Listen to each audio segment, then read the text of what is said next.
Let's start off looking at the top 5 graded players for every single team. Let's start off with the Washington Commanders since they won the game. The top graded player for Washington in this one was actually rookie defensive tackle Jerzon Newton. Look at Johnny Newton at the top of the list. We love to see it. He was a little bit banged up to start the year, but I love Johnny Newton coming out of last year's draft, so I'd love to see him high on that list. I know you're a big fan of his too. 89.2 overall grade. Tight end Zach Ertz, ageless out here on National Tight End Day. Number 2 on this list, 75.7. Safety Jeremy Chin with a 73.4. Running back Brian Robinson Jr. with a 72.1. Wide receiver Terry McLaurin with a 72.0. And then Jayden Daniels in this game. He had that rib injury. We weren't sure if he was even going to play. He goes out there and he plays very, very well with an 80.8. On the other side of things for Chicago, Montez Sweat, their edge rusher, was the top-graded player on this list with an 86.1. Guard Tevin Jenkins with an 83.1. Wide receiver Romo Dunze, a 77.0. Edge rusher Darrell Taylor with a 76.2. And then edge rusher Austin Booker, like to see the rookie getting into the top 5 here with a 75.7. Quarterback Caleb Williams in this game, 57.7, obviously not as high as Jayden Daniels. They don't capture the victory, although I think we are going to talk about how Caleb at least was able to play in that fourth quarter in those last couple of drives. But Dalton, there's so much to get to with this game beyond just that final Hail Mary play. What was the stat that told the story with you here about Washington getting the win? So let's talk about how it got to that point and how the Bears had that window to make this comeback, right? They were down 9-0 at halftime, 12-0 late in the third quarter. It was because Washington, and we saw this in a game earlier this year against the Giants, where they moved the ball really well between the 20s. It doesn't seem like it after they only finished with 18 points, but the Commanders had a really good offensive day until they got in the red zone. They went 0 for 3 in the red zone, ran 11 red zone plays, and only got 25 yards out of them, kicked 3 field goals. They also had other opportunities to score more points. They had a 51-yard field goal blocked in the fourth quarter. In the third quarter, they got the ball at Chicago's 41 after a failed fourth down and only kicked a field goal there. So it was really a matter of missed opportunities for the Commanders where in the first 3 quarters, they could have ran away with this game. This game easily could have been 24-0 after 3 quarters, and we wouldn't have been talking about a Hail Mary or any of that. But there are times when they're really good in the red zone because they have balance, and the run game gives them a lot of balance. And then we've seen a couple of games this year where they just don't finish drives. But between the 20s, Washington's offense was really good. They didn't finish drives, and they let the Bears hang around in this game and take that lead with under 30 seconds left. Yeah. No, and I think it's a good point there, and it kind of builds into what the Bears were able to do on those final 2 drives, because 0, they had a big donut for most of this game, and it just, you were watching that game, and I've got so much respect for Dan Quinn and his mind as a defensive guy. I felt like he should have been given a head coaching chance.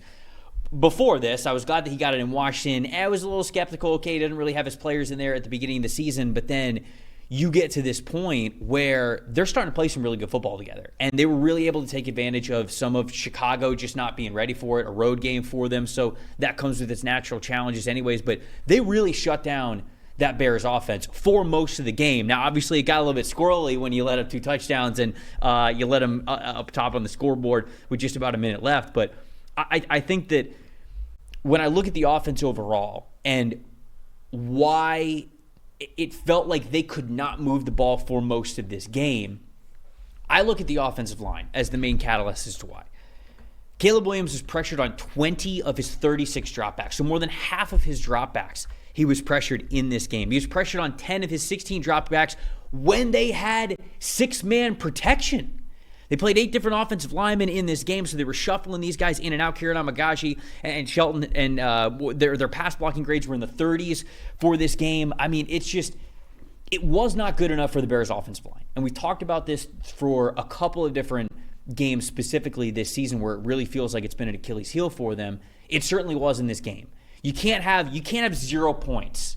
What was it? 3 quarters into the game? Roughly, I mean, that's just it's you're not going to win football games when that's the case. I know it's a duh, but to me, the offensive line was a big reason why. Because Caleb was ready to step up. Not that Caleb was perfect in this game, but certainly when it felt like the offensive line was getting a little bit more into a groove, when the offense was getting more into a groove, Caleb was ready. He had a couple of 6 sidearm throws. He had a couple of really nice fade balls to the sideline. I mean, Caleb was ready and did step up, in my opinion, in this game. But the offensive line let them down through 3 quarters and really throughout most of this game with how many pressures they gave up against the Commanders' defensive line that's not exactly been world beaters so far up through this season. So we talked about Chicago's offensive line being a tough spot for this team right now, and it felt like it was again for them here. Yeah, no, I agree. And look, it's been a thing a couple of times, and I think Dan Quinn did do a really nice job of using different stunts and blitzes and different looks because, again, the big mystery with Washington's front seven on any given passing situation is whether or not Frankie Louvu and or Bobby Wagner is blitzing, right? And then so you have to first figure out if they're coming, especially Frankie Louvu because he can line up anywhere on the field. And then the stunts and things that they were using to confuse a really inexperienced kind of patchwork offensive line. I thought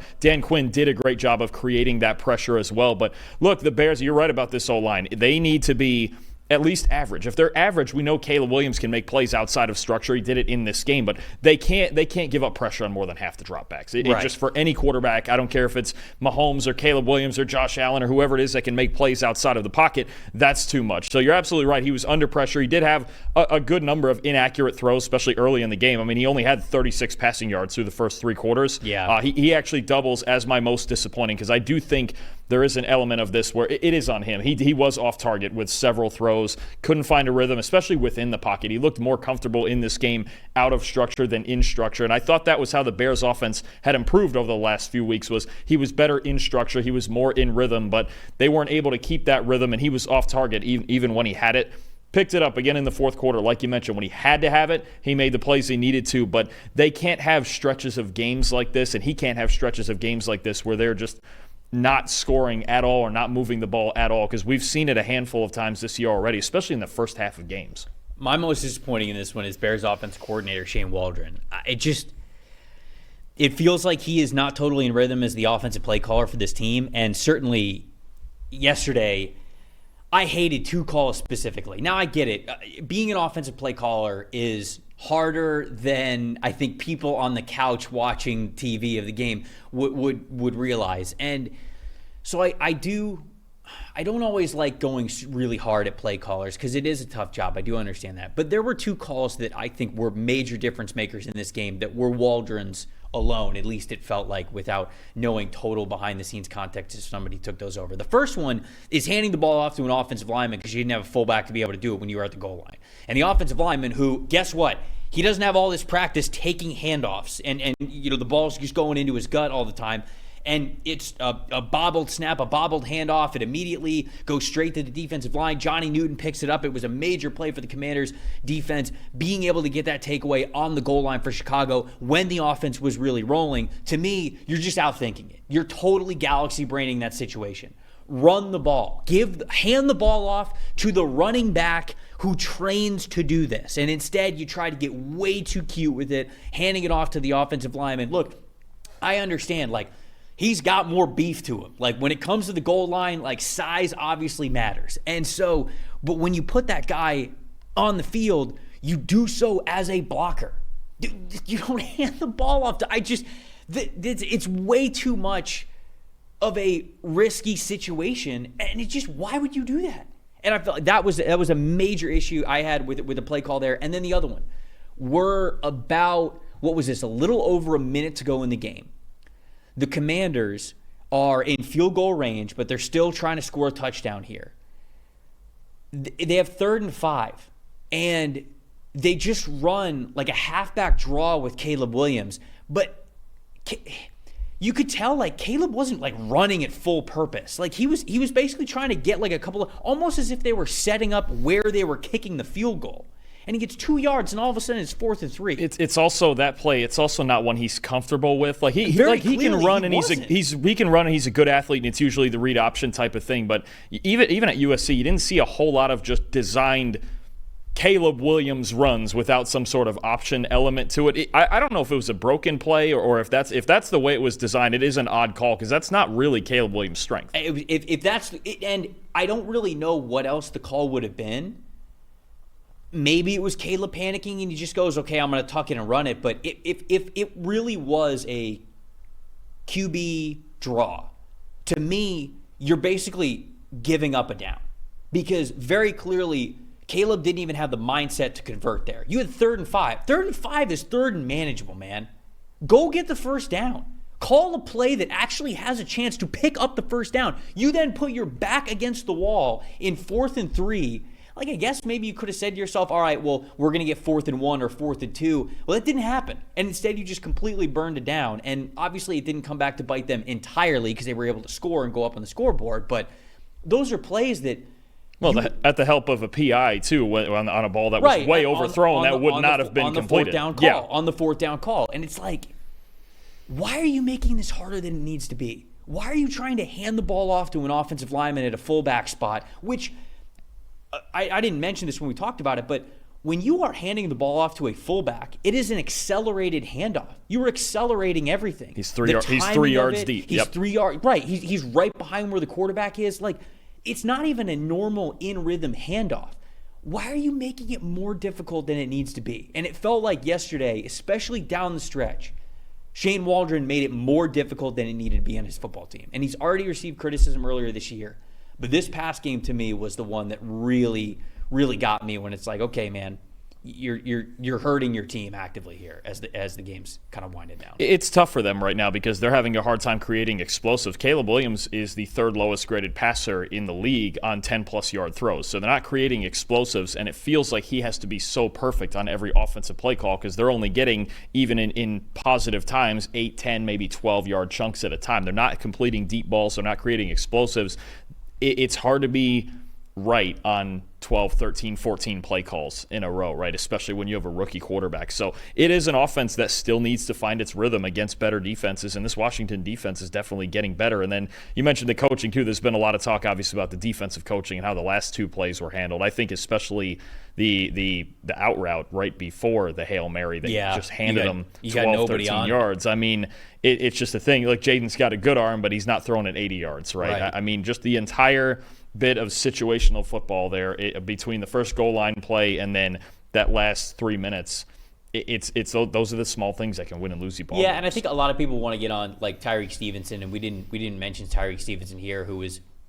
There's a video of a fan, recording the last play and right before the last play from the stands, and it shows Tyreek Stevenson. He's jawing with fans. He's basically saying like, "Bye-bye, like we won the game," and it's like you got one more throw left, and he probably should have been on Noah Brown, but also it's hard for me to totally blame him on this one because, okay, should he have been jawing with the fans? No, but it was also just Hail Marys are a random bounce, so it's hard for me to be like, okay, well. Yeah, all right, it went off his hand and it went right to Noah Brown. The play before is more egregious to me, actually. I think so, too. Because that one is more controllable. You have the opportunity to actually defend that play, whereas a Hail Mary, all sorts of luck is involved in that one, or bad luck, whichever side you're on. Most impressive for me, I kind of mentioned it already, Commanders' defense. This is a group that has really struggled throughout the first half of the season, and I thought they played really well. 43 passing yards allowed through the first 3 quarters of this game. It's been a coverage unit that has been under scrutiny from us, from a lot of people, and they really stepped up in this game. So I thought I needed to give them their kudos there. Most impressive for you? I'll narrow in on that. The rookie, Johnny Newton. Like I said, I came into this year with Washington. This was my favorite draft class. I thought they just got great football players left and right. Obviously, Jayden Daniels, Luke McCaffrey, and Ben Sinnott also on offense. Mike Sainristil's playing well on defense. Now you get Johnny Newton, their second-round pick, going, who was an absolute steal in the second round. 90.9 pass rush grade, 7 pressures. First career sack earlier in the game, although I'm not sure why the NFL didn't actually count it as a sack. They have that as a run play when it was pretty clearly a pass. 31.3% pass rush win rate, and the fumble recovery, like you mentioned, on that big play with the handoff to the offensive lineman. He thought he had his first career touchdown, but that got called back. He was down by contact. But no, I think they finished the play though. Oh yeah, run all the way to the end zone. Make sure. Oh, you take it 100 just in case. Yeah. Absolutely. But no, I mean Johnny Newton. This was really the breakout game for him after kind of like you mentioned, he had health issues even last year at Illinois with the Jones fracture in his foot. He was playing through it, had the surgery, kind of just had to get through those times early in the season. But no, if he's going to make an impact now in the interior for Washington here, it's going to be a big difference because the pass rush has been up and down, but he's a guy who can really accelerate the process of making it better.